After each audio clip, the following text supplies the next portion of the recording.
Hey, I'm Al, and it's time for our final Creator Campfire chat. And we're going to wrap it up with what I like to think is the fun stuff, and that is the marketing. Not just marketing your idea, but marketing to matter. Let's check it out.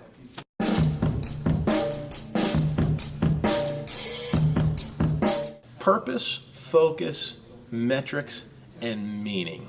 Those are some core elements of marketing.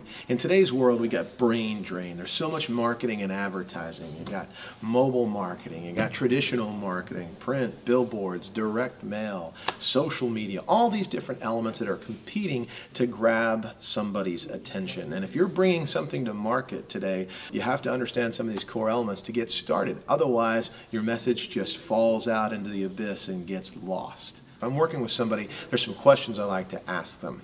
And they really kind of get to the core of what you need to do if you're going to reach your target audience. First up, what problem do you solve?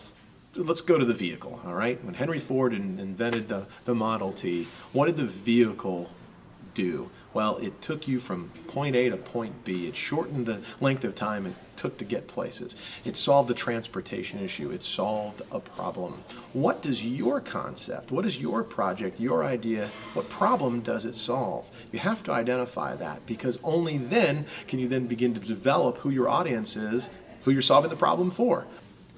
Whose problem are you trying to solve? Not in generalities, but specifically, who is that person whose problem you're trying to solve? Is it a single Caucasian female between the ages of 25 to 34 who happens to be married and lives in the Northeast? Either way, identifying the who behind the problem you're solving is key, so that you can laser sharp focus your marketing efforts to reach that person in their gut. Once you've identified the problem you're solving and you're identifying whose problem you're solving, what are you going to say to them? What happens if that person walks right up to you and says, "I'm here, tell me what you're going to do"? What are you going to say to them? Having that language, and it's not just about the physical structure of the language itself, it's what you're going to say to them through imagery, through language, through content, through the whole feeling and image that you project, your brand, that's going to tell them, "I'm solving this problem specifically for you," and they get it.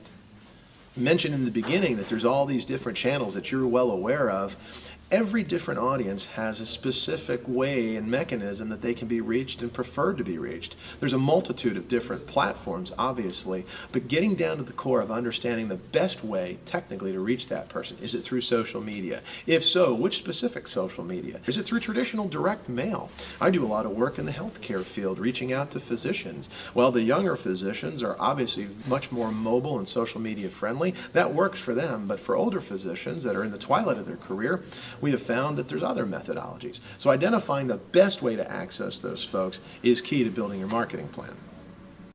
And last up here, once you have that person, once you've engaged them, that consumer, that end user, you've communicated what you needed to say, you've identified who they are, you now have them as an audience and maybe even a client or a consumer that's bought your product and bought into your brand. Well, what are you going to do with them? It's not just about getting to the point of sale. It's not just about getting to the point of communication and buy-in. It's about keeping that person engaged. A lot of folks forget that, but marketing extends beyond that moment. It's a long, lengthy relationship of retention, and building that into your plan is critical as well. Now, we need to agree, again, I mentioned this in the beginning, that there's 1,000,001 different ways and approaches to your marketing strategy, and there's no one elixir that solves it for everybody. So what I'm trying to communicate with you here and share are just some overall generalities. We'll go into some more detail in the written blog, but here's basically some steps and some processes to begin to build your marketing plan. Again, these aren't in necessarily any specific order, but all inclusively, they'll help you get on your way.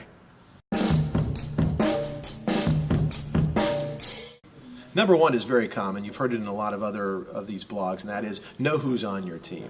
When you're taking something to market, you're going to market all this, knowing who's on your team and who those subject matter experts are, who's going to be able to be a brand champion. Do you need a copywriter? Do you need a web person? Do you need a social media person? Finding these SMEs, these subject matter experts, and getting them engaged either on your team or in some level of relationship will help you move that marketing plan forward. Identifying the gaps of what you need to get is also part of that. One of the biggest gaps I see in marketing that people miss is researching your audience. We think we know our audience because maybe we're creating a project that is something that we have experience with. But again, this isn't just about our own experience, it's about engaging others in our audience. So do research on your audience. Don't just go one level, go 3, 4, 5 levels as deep as you can. You've created this brilliant ad. Have you tested it? Just because it's pretty, just because it sounds good, just because it looks good, doesn't mean it's going to work. And there's plenty of examples out there over the years of campaigns that looked great, smelled great, maybe even tasted great, but weren't successful. So test your messaging, test your ideas, and test them with an audience that's really your audience, not just your neighbor or your buddy next door. Building in metrics, and the right metrics are critical. Understanding your ROI, your return on investment, and your IRR, your internal rate of return, depending on what type of financial model you're utilizing or have at this point, is really, really important. Your return on your investment is what are you spending out there in dollars and advertising and marketing dollars, and what are you getting back in sales? What's your return? It needs to be in the positive, otherwise you're heading down a negative path. Start small and build on your success. Just because you have the internet at your resources, just because you may even end up with a big marketing budget. Well, if it's not used in the right places, if it's not laser sharp and focused, and you haven't been doing your homework on your audience and your value proposition and all these different things, well, then it's very easy to blow that money. $100,000 can go like that. So start small and then build on your success. In today's technology, there are so many tools that allow you to basically carve down to the nth degree the audience you need to reach. Utilize that laser sharp focus to go ahead and eliminate guesswork. Eliminating guesswork is death in marketing and advertising. But with laser sharp focus, you can zero in on your audience and really get some good information back. Doesn't matter what business you're in, nothing builds success like brand champions. Getting people to talk about what you're doing. You see it in the social media world. People go to restaurant X, they're tweeting, they're posting, talking about how great this restaurant is. They're building a brand champion without them ever lifting a finger to do so. The experience itself. Well, chances are you're bringing people along on a bus with you that we've talked about who are brand champions of yours. Get them starting to talk about this wonderful idea you have and how it's going to solve this problem, and this is who they're targeting. Getting them to talk about it with energy, enthusiasm, and passion, getting them to care, if you remember how important that is, well, that's how you're going to build brand champions that can move you forward. Our 8th item of 10 here is avoid I and focus on they. What I mean is, this is probably an internal process that maybe you've had as an idea for years and years and years, and the lens that you've looked at through this concept perhaps may be very personal to you. We've mentioned that previously. But really, it's not about you so much as it is about they, the people that are going to benefit from your idea, your service, the people that are going to buy your product or your idea and dive into your project. We've put up 9 and 10 together because they're really intertwined. Be honest and realistic and use the mirror. In an earlier blog, which if you haven't seen it, I encourage you to go back to it, Mirror, Mirror on the Wall, something like that we called it. The point was it's about looking in the mirror reflectively and honestly. Be honest and realistic, not only in your marketing efforts and your sales conversions, what you think you can do, what you think you can achieve, what your boundaries are, your framework, so to speak.